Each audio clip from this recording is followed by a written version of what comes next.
Welcome to the True Hope Cast podcast, where we take a deep dive into mental health's many physiological and psychological aspects. This is the show for you if you're looking for motivation, inspiration, knowledge, and solutions, and that's what we are all about here at True Hope Canada. And True Hope Canada is a mind and body-based supplement company dedicated first and foremost to promoting brain and body health through non-invasive nutritional means. For more information about us, please visit truehopecanada.com. Today on the podcast, I welcome Chase Williams. Chase is a passionate fitness enthusiast who's been in the industry since 2011 as a personal trainer and nutritionist, from cheer coach to fitness coach. Her fascination with the movement of the body led her to pursue a career in the fitness industry. Chase loves connecting with women and has a special place for mums in her practice. Today, we're going to be discussing handling a hectic home. Enjoy the show. All right, Chase, we're live. Welcome to True Hope Cast. How are you? What's going well? Oh, thank you so much for having me.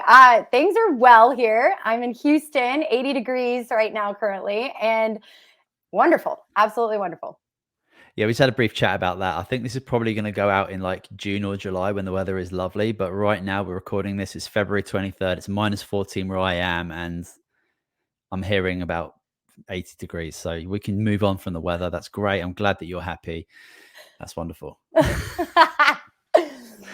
Well, why don't you introduce us to yourself, please? Like, who are you? What is it that you do? Sure. So my name is Chase Williams. I am a certified personal trainer and nutritionist for about 12 years now. And I run an online coaching program for women. Millennial moms is who I support, and helping them create a household of health.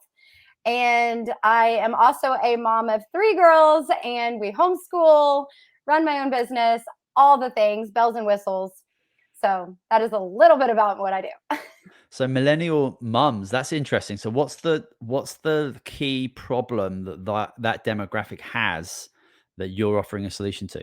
Oh, I love it. Great question. So basically what happens is we come out of the 20s, right? Or we are now. We've now added children to our life. We now are, experiencing, I guess, kind of just new ways of being with new schedules, new routines. Like, how do I find time for me when I'm now doing all this stuff with the family and the kids and the activities?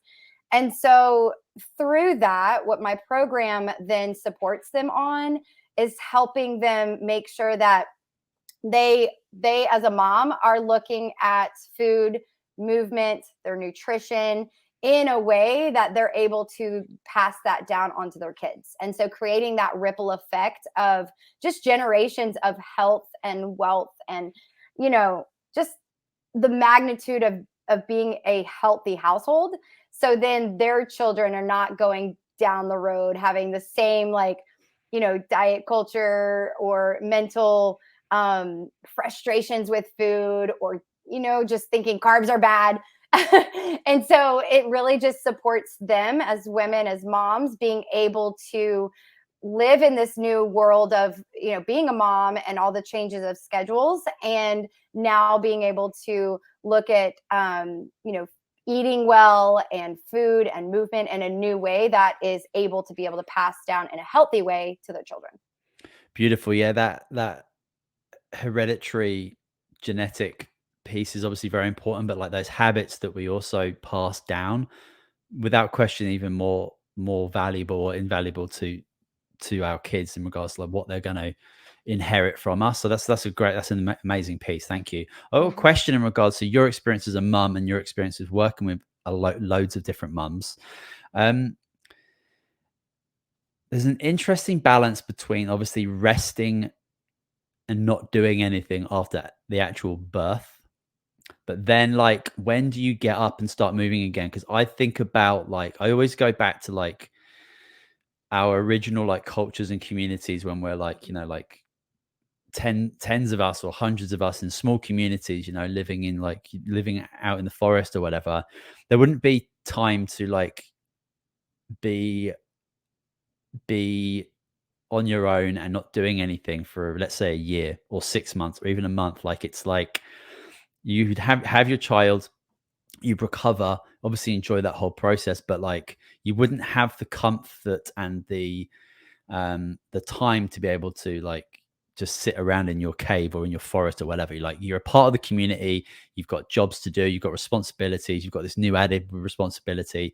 So I always wonder like how far we've shifted from that like original cultural responsibility to like now where like it's very easy to probably like not do anything for a significant amount of time. And I don't want to say like people shouldn't do that, but like the longer you're obviously not moving your body, the longer you're like not getting active and being connected with other human beings, it's going to damage you without question. The science is done. It's there's no doubt about that. So it's like, what's your experience as a mum and working with working with other mums that like that period where like you're recovering physically, emotionally, spiritually, energetically, but then like there has to be a point in time where you got to get back into like this game, but a new game with this like new beautiful thing.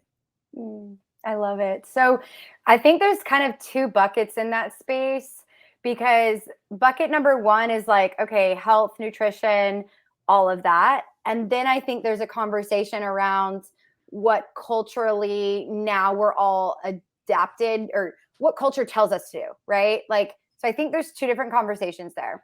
I'm gonna start with the, movement and getting back in the game and getting back into doing all the health quote. I'm air quoting as we're speaking, but kind of getting back into the regimen of like habits, routines in your health and nutrition game. So of course, having kids, as a mom, like throwing kids in there, it always messes with your routine. And so it is a constant, like, okay, reevaluating, re-editing, figuring out where you're at in your, like, what your goals are, what you want to try and achieve, and trying to spin it in a way of like, okay, now this is what I'm working towards. And when it comes to, like, I know you mentioned habits a second ago, when it comes to creating habits, if you really focus on the foundation of like having a healthy fitness movement lifestyle, and you have a child, and then you just get back into the habits that you were already doing, And so when you say getting back into it, I think it just depends on where you started, and then how you can continue to grow and develop those habits and that foundation you already had. And so that's kind of one of the buckets. And then on the other hand, when you mentioned like, hey, back in the old days when we lived in, caves, I feel that, with now us being so, community based, it's always like, okay, when are you getting back to work? Or, as a mom, like, when are you moving on to the next thing? Or when are you getting back into working out? Or I want my body back. And so I think there's some conversation around, one, the body image around moms like who immediately have a kid and they're like, oh, I want my body back. I want to lose all the weight. Right. And I think they forget that you just grew a human for 9 months. And now, like, let's give your body some time to heal, and like, let's ease into the process. Like, let's just take that journey and be okay with where you're at, instead of having to immediately want to make changes on your body and immediately want to see weight loss or fit into your pre-maternity genes or whatever that might be, right? So there's the body image conversation. And then there's also too, like, the rush to quickly get back into life. Yeah. And where it's like, okay, hurry up, get back to work. Okay, take your kids and get them back into school, or get them into daycare, or whatever those things might be. And and I think it's different seasons depending on how old your kids are, how long you've, been in a certain, routine with your kids, and, combining all of that with, nutrition and fitness as well. Like, there's a lot of things that overcross each other. And, previously I used to do where I'd be like, I only did, nutrition, or I only did workouts. And I was like, get your workout in. And after realizing, wait a minute, this health space and having a healthy lifestyle isn't just about having a great workout. It's not about getting your sweat on. It's not about being sore for so many days. It's really, all of it crisscrosses together. There's this, like, all of those things in order to live that actual healthy lifestyle and to have a home that is healthy. Like, there's so many things that are integrated together that have to work alongside of each other. So I think that's why I was saying there's a couple different buckets, like to answer that question. Yeah. Because I think there's a lot of spaces you can dive into.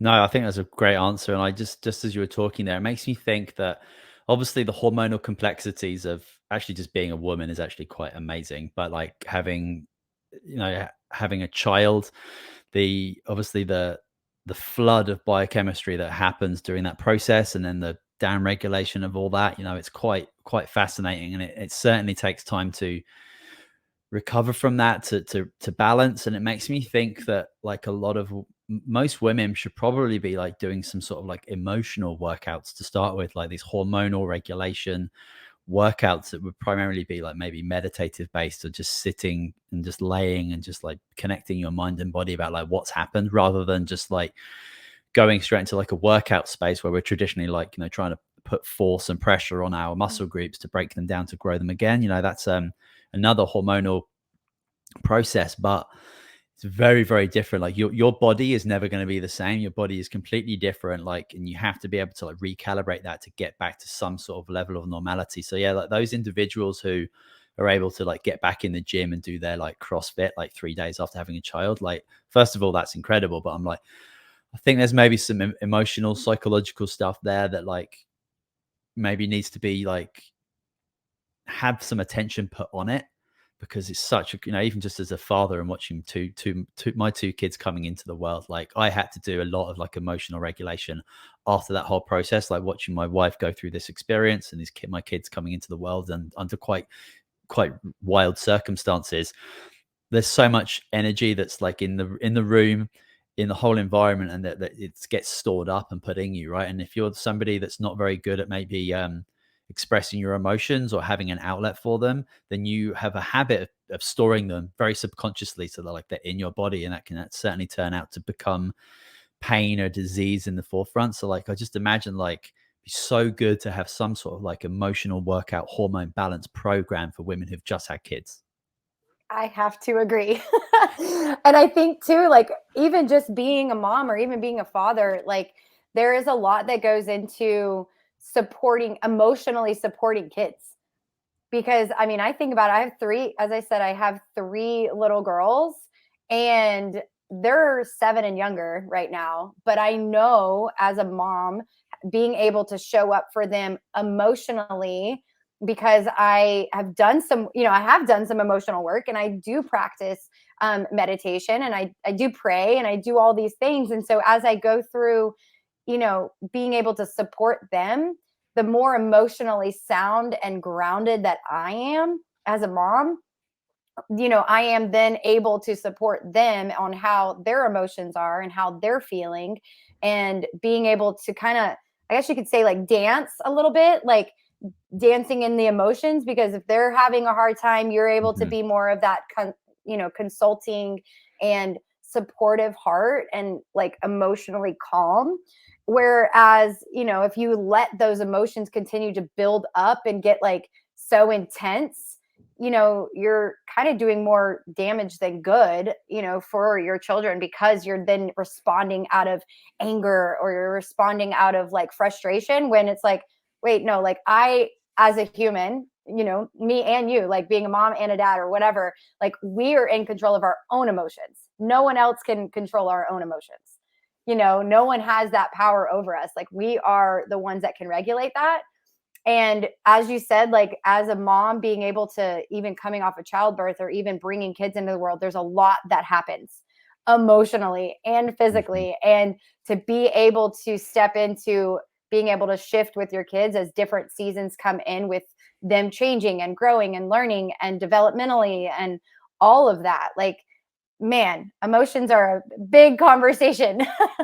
Yeah, well, it's a huge part of being a partner. Like usually before kids, you've been with somebody for quite a while. Maybe you've jumped into marriage and you've had that relationship path, but it's complex. It's so interesting that you go from being this individual in the world with all these personalities and all these different communities, and then you join up with another human being, and you've got their chaos and your chaos, and you've got to figure out like some sort of template to manage the chaos. And you do that, if it works, you do that. And then, you start to have kids, which is just like the ultimate typhoon, you know, and then you've got 3, I've got 2, and it's just, we'll have a conversation about how you go from 2 to 3 and the psychology behind that later. But it's super interesting that like being a mom, being a dad, being a parent, you know, there's all these dynamics, there's all these little groups that go together, and you're not gonna survive it if you're not aware of like your roles, your weaknesses, your strengths, how your partner's doing, that constant checking in, that communication. Like my eldest has been sick for like 2-3 days, and it's -14 outside, so like we're not going outside, so like we're all cooped up, we're all feeling a bit wild. And my wife at some point, like last night, like 5 o'clock after dinner, the kids are just jumping all over her, and it's been like that all day. She's just like, all right, I'm out, I'm going to have a bath. And so she's gone for 15 minutes, and she's completely changed. She comes back, she's completely changed. She's taking that minute, and I've recognized that she needs that time as well, so I'll just take the kids on. She's like, you know, she's dropping down in her like energy levels and that percentage that she's able to take on, so I've got to ramp up and take that on. And I think that's something that you hopefully like self-evolve to do. But like, that's open communication. That's, you've got to be able to be open to being vulnerable, to being weak, but then also being able to like step up and be strong and like know where you are with that. And yeah, it's interesting. I think that if you don't learn that yourself, you're not going to find it anywhere. Like, I think you could probably find it with prayer and religion and with meditation and taking on like a philosophy of life, like stoicism, for example. But like, most people aren't doing that. So people really, really struggle to be able to deal with those like wild dynamics. Not saying that I deal with it perfectly all of the time, but like I've got these mechanisms that I know that I can pull on that are within grabbing distance, rather than feeling like being able to cope with that in the moment is like so beyond me. Mm. Yeah. And I feel like, and when you mentioned like the spouse situation, sometimes I'm like, how are two completely opposite people now trying to do life under the same household, you know, and really trying to work together to create, because, you know, you are setting an example for your children and being able to, hey, this is how, you know, marriage works. And this is, you know, an example. And like, these things are going to continuously lean into them, and they're going to remember little things that you do. And as you mentioned, like being able to have that communication with your spouse and to say, hey, I'm tapping out, like as your wife said, I'm tapping out, I need a minute, like I have to, like, give me a second here. Man, the kids will just take it all from you. And emotionally, like when it starts to like get to that point of you feel it heightened, and you're like, oh, give me a second. Like, and I feel being able to have a personal, like to really look at yourself and see what that is like happening inside of you, and go, oh, I'm recognizing this. Now I need to shift. Now I need to take a moment and really, like, how can I handle what I'm feeling and serve it in a way that's responsible, you know, and where it's not, because it's not always the kid's fault. Like, it's not. Actually, it's never their fault. No, it really not really. isn't. Like, again, back to that emotionally being able to figure out where that emotion's coming from personally. And that's a lot of work, being able to mentally say, hey, I've done some work and I understand what's going on inside of me. And now I'm able to say, hey, I need a second, and to communicate well to your spouse instead of getting mad at your spouse for being MIA all day or whatever. You know, you're then able to step into saying, hey, I'm feeling a certain way. I need a moment. Please allow me some space. And then being able to come back in a whole new person, you know, and being able to be that supportive, emotionally supportive, or that mom that can sit there and say, hey, I can play again because now I feel better. Yeah, and setting those boundaries as yourself as an individual as well is obviously very important as well. And the kids obviously will learn those as you go along. And I think what a really amazing motivation is for a lot of people to use is really understanding that, like, the way I think, the way I feel, and the way I behave, my kids are ultimately going to just pick that up. It's going to be part of their personality, whether you like it or not. So using that, do you want your kids to start thinking negatively? Do you want them to start feeling negatively? Do you want to start behaving negatively? Because if you're doing that, they will do that. There's absolutely no question about that. So you use your kids' potential ability to become these super wonderful human beings, but you've got to set the example. You've got to be the role model. And it's not easy for everybody, but there are like so many unbelievable resources to be able to do that. And you're not just born with the ability to be able to do that. You have to like evolve and read books and be open and do all these things, being open to being wrong, having paradigms completely broken apart about what you think parenting is, and being super open to being wrong. That's one of my big things I've learned in my 30s is like, I'm not 20 anymore. I don't know everything. There's so many things that I do know. There's so many things that I don't, but I'm always open to being incorrect. And that just leaves me open to being able to learn and evolve. And it's okay to like make mistakes. And I really want my kids to learn that as well, that all your successes are going to come from 100 errors. And it's okay to make those mistakes. It's okay to be sad. It's okay to be angry and all these things. But it's like, we can't expect a 3-year-old boy like my eldest to have the emotional regulation that I have when I've got like 38 years of experience with anger, rage, and sadness. So having those expectations, taking a step back and recognizing that, like, it will give you the space to breathe and to have a lot more compassion and understanding for your kids, I think.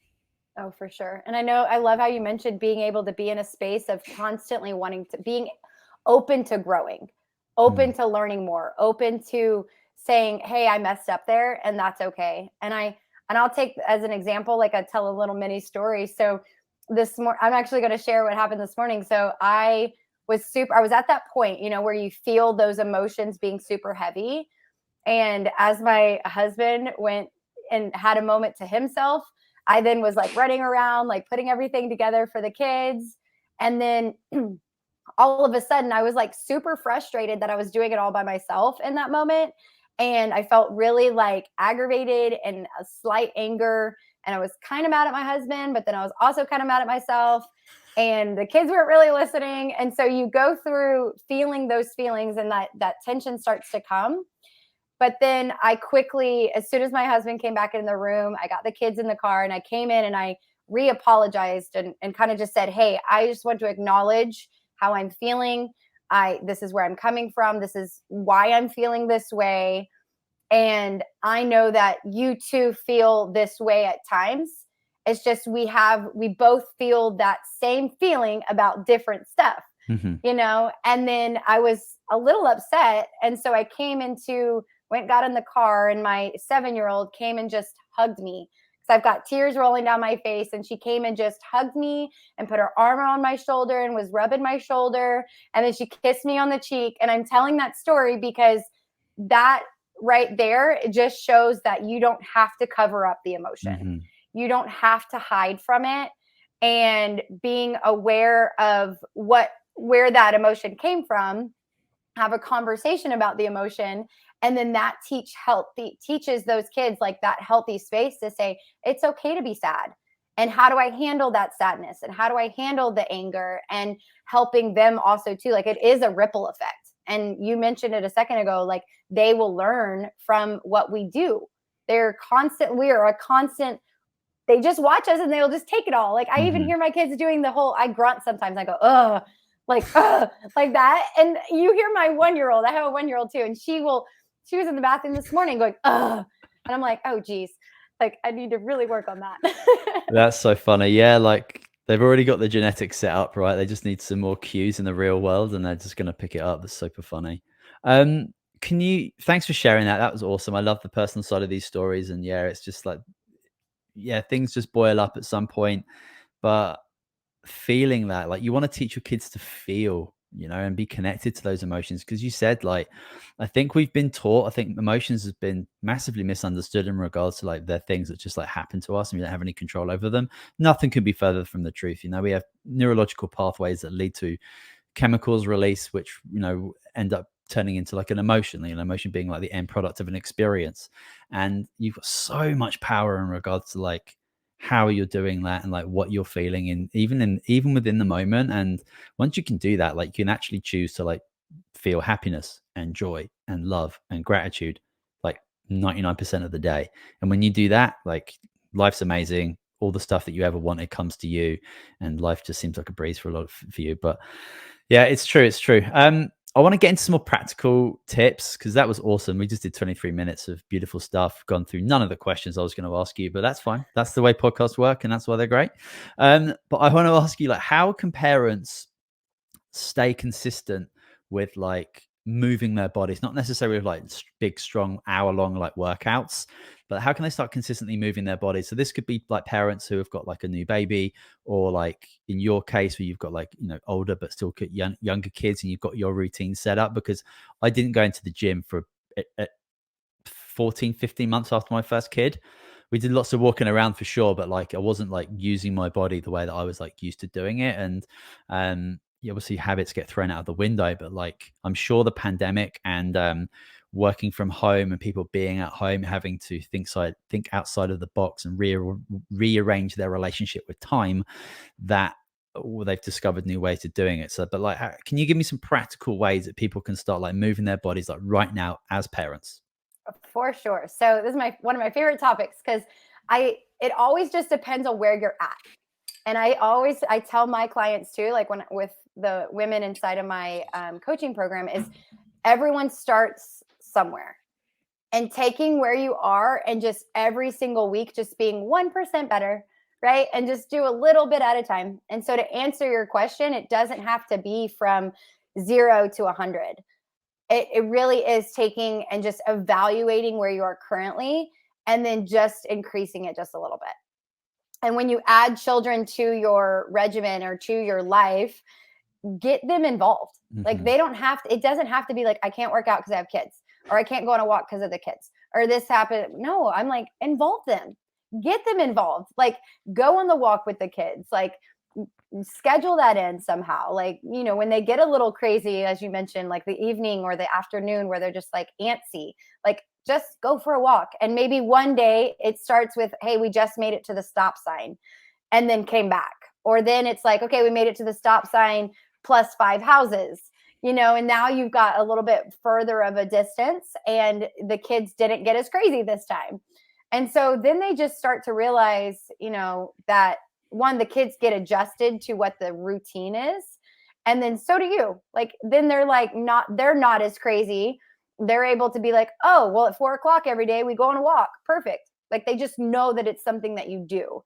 And so, you know, just to really implement some sort of movement, if you're not moving at all, like just park far away, you know, like don't park wait around and drive in a circle, finding the closest parking spot. Like, park far away, walk more, you know. And it really is just evaluating. I always just say, because everyone's story is going to be a little different, just evaluate what you currently do and what little ways in every single thing that you do are opportunities for you to move more. That's beautiful. I love the parking away situation. That's really good. Yeah, because we like the time you spend circling around trying to find that close parking spot, you could have probably walked there and back to your car multiple times. Yeah, that's cool. I love getting my kids involved in they don't obviously have to do the workout, but like my wife and I, when we're like playing outside in the courtyard with the kids, we do like these like 7-minute Tabata like workouts that kind of hit us pretty hard. And the kids jump in and get involved whenever they want, but they also just like walk around and do their own thing. They kind of recognize that mum and dad are doing this right now. Their attention is on that, and they want to jump on my back while they're doing the push-ups. You know, it's all fun for everybody. So yeah, there's solutions for everybody. And I think that whether you are doing it in your front room or at the park or in your garden or whatever, like there's space and there's time to do these things. And I think the routine piece is huge as well, especially if like the kids, you know, if it's like 4:00 and it's time to go for a walk before dinner or after dinner or whatever. I think that's a beautiful thing to do as a family. And yeah, really great tips. Thank you. What about with like food and nutrition, especially for like those new parents where life gets insane really quickly? How can people keep it like really simple, really healthy, kind of amongst the chaos? Because it's so easy to slip into ordering food all the time or buying packaged foods, and you know, and having a consistent influx of like seed oils and sugar, which is just so unbelievably bad for you. So yeah, tell us about that. Like, what's the introduction of that would be, you know, simple to uptake? Oh, for sure. So my biggest thing that I say inside my coaching community, we say, if God made it, we consume it. And so that just really kind of keeps it simple. Um, but it really, like, whatever the earth makes, like, it really just trying to create and eat in the most simplest form. So taking it from, if it's packaged, it's already been through something. And so going back to, like, how does the earth provide this food, and go from there. So that would be my first tip. And then the second tip would be 5 ingredients or less. And because some things you will have to, like, pick up, right? Like, Yeah. but just to simplify it and to not get into the nitty gritty and to get overwhelmed, really just keep it in 5 ingredients or less. And then, at its most natural form. And if you combine that, like, you're probably in a really good space. Yeah, that's also, I love the, like, eat real food. I was gonna argue the piece where you said about if God made it, you can eat it, because I think God made man made machines, man made Mars bars. I know so many people, like, will come and be like, well, you're not supposed to eat certain types of snake or whatever. I'm like, okay, y'all don't. The engineer people are usually the ones that are going to be like, wait a minute, That's let's so get funny. a little detailed here. But you know what Sure. I mean. Yeah, I totally know what you mean. Basically, eating real foods, keep Yeah. it simple. And I think especially for new parents, like, ask for help. Like, if you've got, like, all the registry stuff, you've got the car seat, you've got the stroller, you've got all that stuff ticked off. Have all the other things for, like, meals that you can put in your freezer.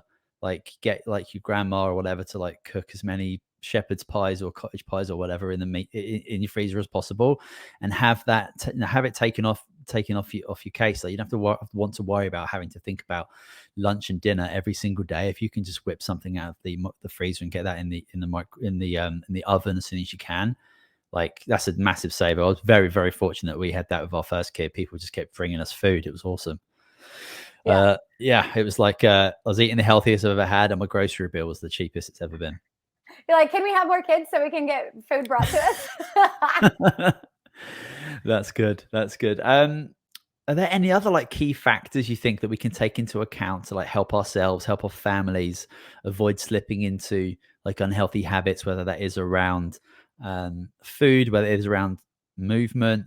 I suppose, like, maybe too many screens and being stuck in that realm is probably an unhealthy habit as well, like, to kind of, that it's easily stuck into.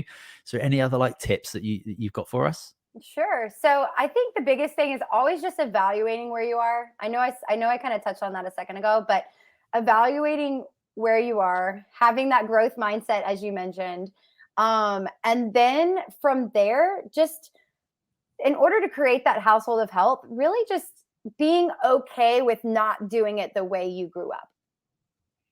And I what I mean by that is, just because you did it a certain way doesn't mean there's new opportunities or new ways to do it or better ways to do it.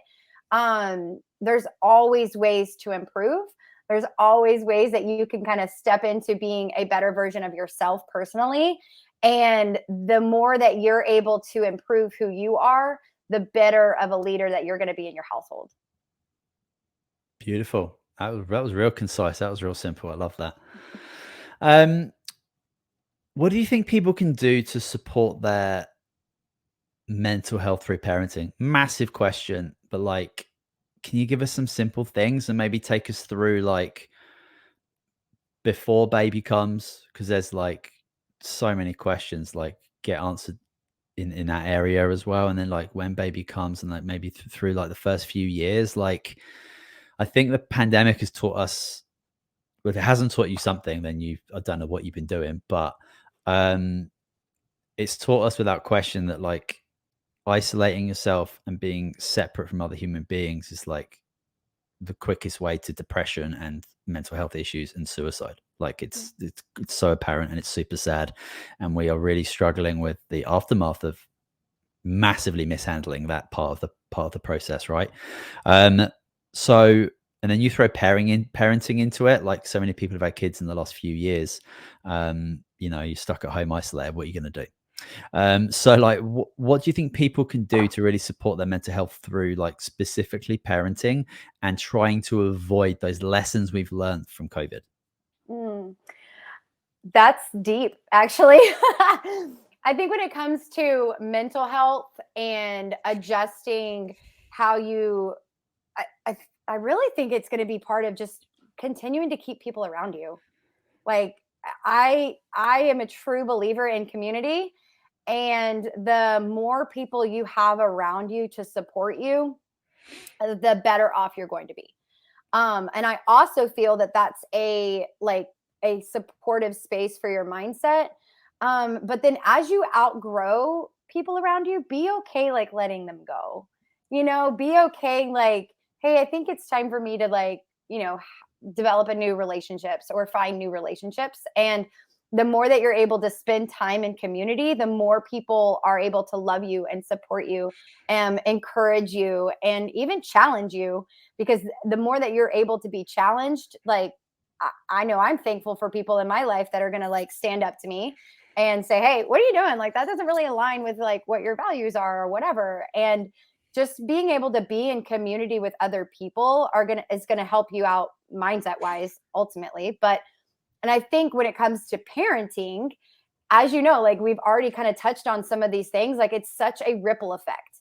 And the way that you're looking at your body image or the way that you might be viewing who you are, or how food is, you're already sharing that with people next to you or your kids, and you're passing it down. And so really just the mindset, and in order to start switching it and adjusting it, you have to spend time in it, and you have to be aware of it, and you have to be wanting to make improvements in that space. But in order to do that, like getting in community, I think is going to be your first step into sharing your story with other people, sharing where your vision is for yourself, and being true to who you are, and not just trying to be like, oh, this is my Pinterest version of who I am, and actually getting raw and real with the people around you in your Hmm. community.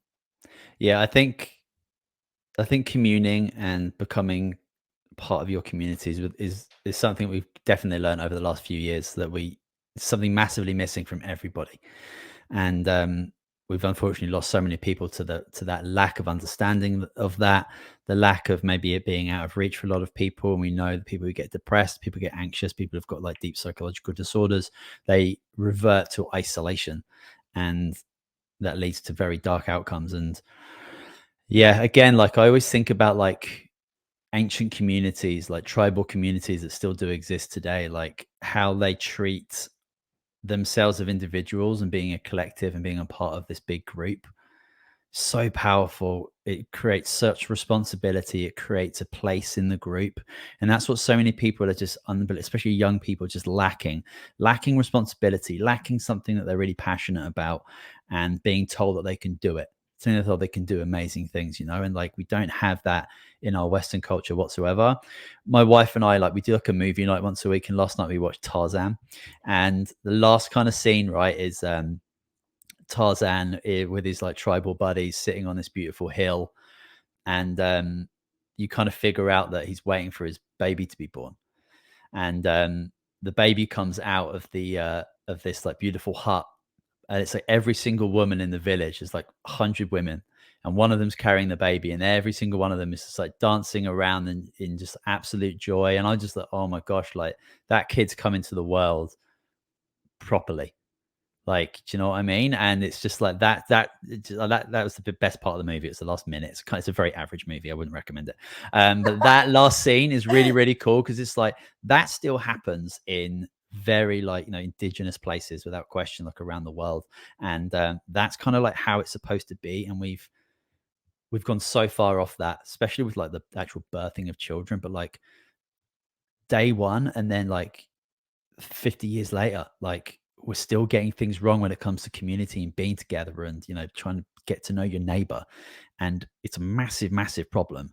And it's, if we can find solutions to that, and just like reaching out to people and being open and just saying hi to people on the street, getting involved in communities that you're interested in, maybe doing volunteer work, something like that, like going to your local church or whatever. You don't have to be super religious to get the amazing benefits of like going to connect with a bunch of people who are just like super happy and wonderful and joyous, who've got this thing in their life that holds them up to this level of like beautiful joy, love, happiness, gratitude. Like it's an energetically amazing thing to be a part of. It's like going to a soccer match in England. There's 50, 60,000 people who are there to support this one thing. It's collective, it's focused, it's energetic. It might be just like nonsense in a sport, but it's a religious spirit experience for those people. And you feel the electricity within you. It changes your biological chemistry and it does something for you.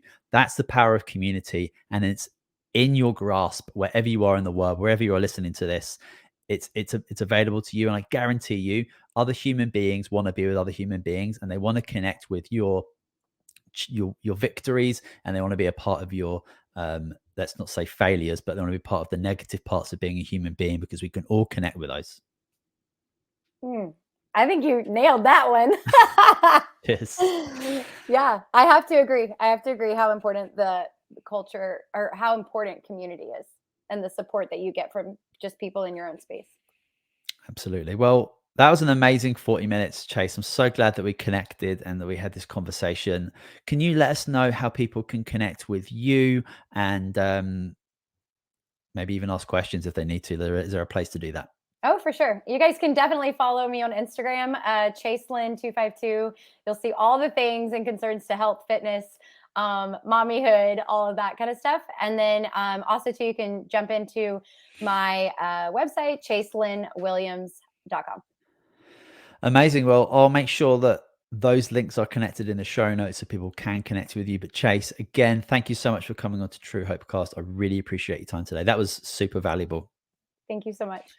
Awesome. Well, that is it for this episode of True Hope Cast, the official podcast of True Hope Canada. We'll be back with you next week. You can leave us a review on iTunes if you fancy it. Spotify have got some sort of star rating system. You can go on there, and don't forget to subscribe. But that is it for this week. We're going to see you soon.